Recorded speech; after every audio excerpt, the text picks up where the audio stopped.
What? What is wrong, Andrew? What's going on? I just running. It's a little sore. I'm just running up the driveway right now. Okay. Somebody call up and tell us that we put out some flags here for Memorial Day. Yeah, they're all over the backyard. They're the front yard.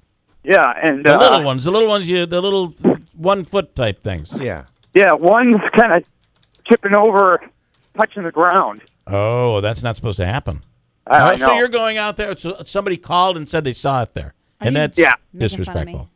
So I'm trying to making fix fun it of here. you over what? The flag. If I can fix it. Part of the problem is the we knew about that before we talked to you. It's been it's kind of like disrespectful, right? The flag can never touch the ground. We had talked Why about would we make fun of you about this? Because last year we had talked about when I was in elementary school, I called the Coast Guard or something because a flag was touching the ground. I forgot.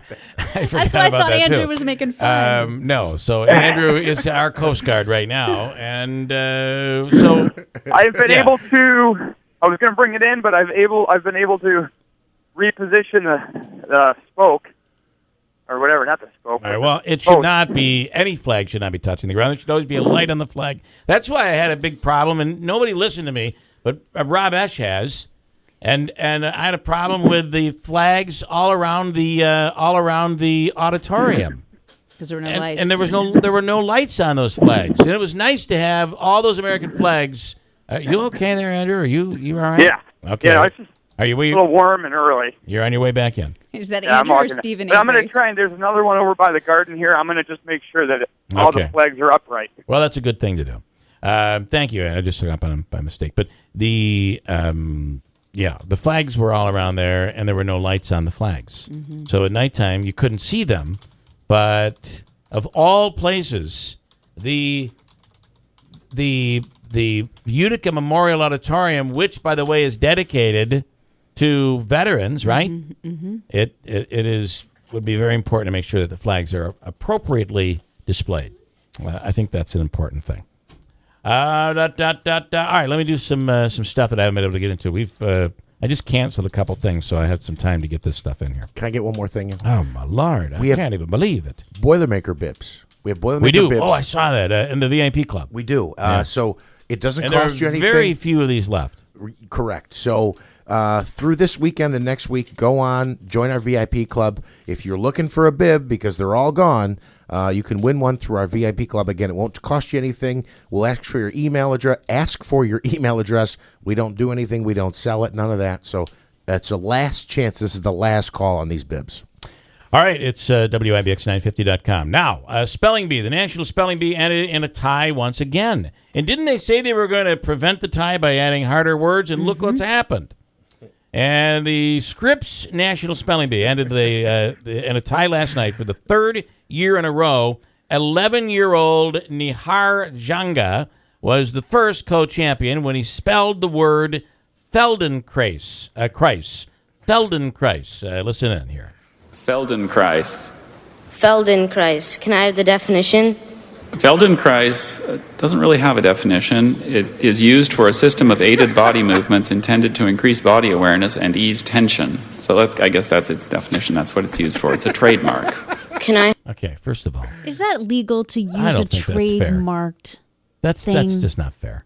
I mean, he still got it. And the kid got it. He got it. It's just not fair, I don't think. I have the language of origin. It's from a trademark. Feldenkrais. Feldenkrais. Feldenkrais.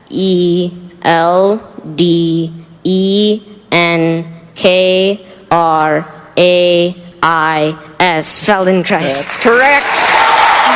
I hate this kid. I hate that kid. I love that kid, and I cannot believe that is so not fair. That is so not fair. My favorite spelling bee moment last year had to have been, "Oh, I know it! I know it!" And then he proceeded to answer, spell it, and then he spelled it completely wrong. 13-year-old Jaram Hathwar. I love the traditional names of these winners. Is it telling us a little something here? Well, what it's telling us is there are certain families who in many cases, their parents are immigrants to this country. They take education extremely seriously, and their children are the ones that tend to be shining right now. So this I watched some of this last night. 5 of the final 6 seemed to me to be of Indian descent. Yeah. The children. There was one girl on there who was from Colorado. Which leads us to say, man, can those Indians spell? Wow. All of the they're all from America. They're all born They're here. all very Americanized. Yes. But the Americanization that they don't have in many cases here, I think anyway, is they're not in front of the TV every Correct. second. Their parents put a huge emphasis on education. And the kids are and probably smart to begin with, but The study of patent and trademark law, because I don't know how the kid pulled that off. And I'll just note the Jerem kid, I believe his younger brother, he had a younger sibling who won it a couple of years ago. So this gets to the point of the family. And also, they're from New York, Painted Post, New York, just outside of Corning. Wow. 13-year-old Jerem Hathwar, the other co-champion, had to spell Gesellschaft. Jerem is the younger brother of, as you said, the co-champion 2 years ago. Listen. Gesellschaft. Gesellschaft may have the definition. Cutie pie. Oh my goodness. A rationally developed mechanistic type of social relationship characterized by impersonally contracted associations between persons. I don't think I can spell. Gesellschaft, is this from a German word?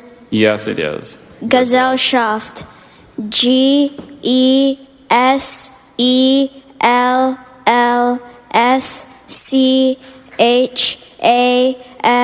Gesellschaft. That is correct. Wow. Was that Hillary Clinton? Yeah. Didn't it sound like Hillary? Here's, listen, here is on the word Gesellschaft, Charles Barkley, listen. SCHAFT. First of all, I almost had it. First of all, that's not even a real word. Gesellschaft. Yes, it is. Yes, it is. No, I don't believe that. He just explained what the word was. I know, but that's not a real word. How about spelling Ibaka? IBAKA. Very nice. I like good. that. Ernie, don't try to make me look dumb on national TV. I slap the hell out of you. I was just trying to give you a layup before we went off the air. Come on, man. I was just trying to give you a layup before we went off the air. Okay, I apologize, dude. I wouldn't want to make you shoot a 3. And you don't need Ernie's help to look dumb. You know, when you listen to it, we always make fun. That's very funny, by the way. When we listen to it, we always make fun of The View for everybody talking at the same time. Oh, my gosh. Watch pregame on NFL Sunday, and, they learn from The View. Andrew. So, first of all, I probably couldn't even spell half the words in the definition of gazelles of whatever. And secondly, I love that the kid, it's almost like he's saying, he's bragging almost about how much he knows. Like, oh, is that from the German word? Oh, yeah, by the way. He's No. trying to figure out Yo, how to he spell spelled it. He spelled it right after. He knew the whole because time. that's because if you know the origin, you know the style of spelling. It's very important in spelling, which really, if you know people who ask questions like yours and make comments like yours, we know that you apparently didn't study your spelling. Oh, listen, I never participated in it. I never had that shot. Andrew I was is never jealous given that chance. of Nahar. So you think that you were cheated out of an I opportunity? think I'm the best speller. I think we should have our own little spelling bee. I bet you I'd outspell everybody here. Oh, aren't we cocky? Andrew, you really don't want to do that. I think you're jealous of Nihar. I think we should do that. If you want to do it, I'll do that. Frank is in New Hartford. Hi, Frank. Yeah, quick thought. Yeah, you're right. The people from other countries who immigrate here legally, immigrants, not illegal aliens, but immigrate here legally and have a high standard for education. They want their kids to be educated. Yeah. Anyway, quick thought on the flag. You go to stores, go online, you see T-shirts, hats, shorts, socks, made out of style of an American flag, purses, beach towels. So in the 60s, I believe it was, a fellow by the name of Abby Hoffman was arrested a couple of times, but one reason was for what? Trivia question. Disrespecting the proper use of the flag, I'm guessing. Well, you're looking for the actual, what he did? One of the things why he was arrested a couple times, but one reason why, in line with Memorial Day and the flag. Was he wearing it? I don't know. Was he naked or something? Yeah. He was. He was wearing it as a shirt, disrespecting it, and that was one of the reasons. So I think it's ironic because now, and then for many years, nothing was ever. The flag was just a flag, but now where you go, beach towels, umbrellas. You're right, and I think that's disrespectful myself. Yeah.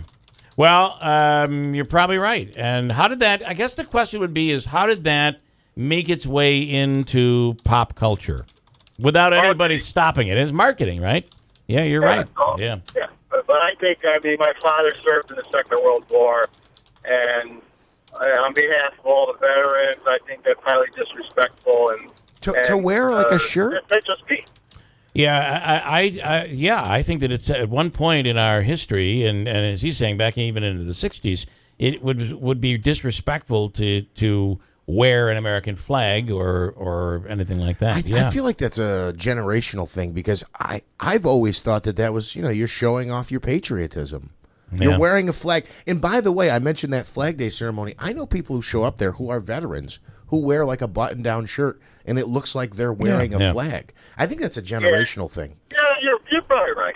I think a pin or a badge or something is sufficient, or a logo on the shirt. But you're right. It's generational. Like I said, it's just me.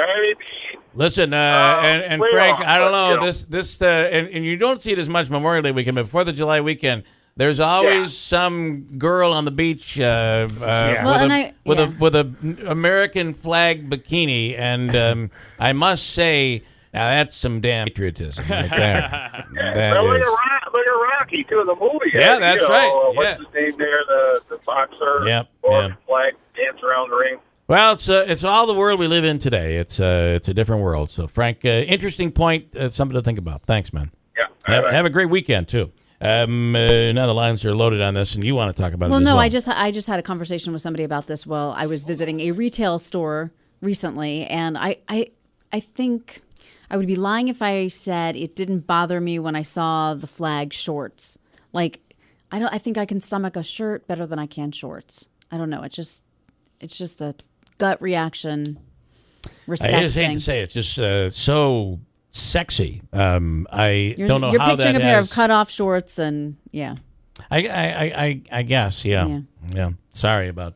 I think that was an issue of Modern Family too. An episode of Modern Family, she wore like a really cropped American flag shirt and cropped shorts, and he's like, "That's America there." That's America. Our last couple, America. Our last couple callers did say that it's federal regulation. You cannot wear the flag as apparel, period. The flag, but not flag. Well, I mean, that's the thing.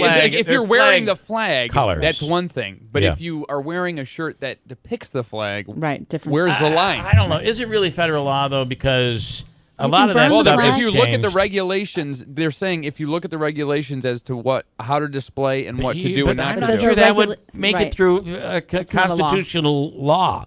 Because in America, and I don't want to get into this conversation. It's a free speech argument. There's a free speech argument, and I'm always on the wrong side, and I try to explain myself, and I can never do it properly, so I don't even want to get into it, but it is legal to burn the American flag.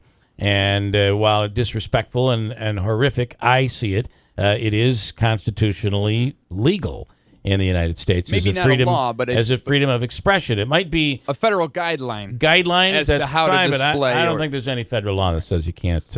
And it is very disrespectful to burn the flag. However, I'm pretty sure on this, they have a ceremony to properly dispose of them. Yeah, that's how it's done. And they bless them and then burn them. So it depends on what your intent is, I think. Of disposing the flag, but it's just not throwing it into a campfire. Correct. There's an actual procedure and ceremony, just as there is to fold a flag. And one thing to think about here, I think, going into Memorial Day weekend, and without getting emotional, and I apparently have like Boehner disease or something. Whenever I talk about certain things, I have a tough time talking about them. So I'll be careful how I get into it so I don't become John Boehner. But what the flag means to people who've lost someone, because they're given a flag and it's folded up after the gun salute and a mother's always given that flag. That's what that means. That's the sacrifice, and that's what Memorial Day really means to so many people, which is why I think if you've never been through that, considering what not just the man or the woman sacrificed by sacrificing their lives, but what their families sacrificed there. So that's that's where all the respect to me is really validated. Mm-hmm. It's bigger than just patriotism for the country. It's the sacrifice, and that's what Memorial Day weekend is all about. I guess, at least to me, anyway. 8:28, coming right back at WIBX.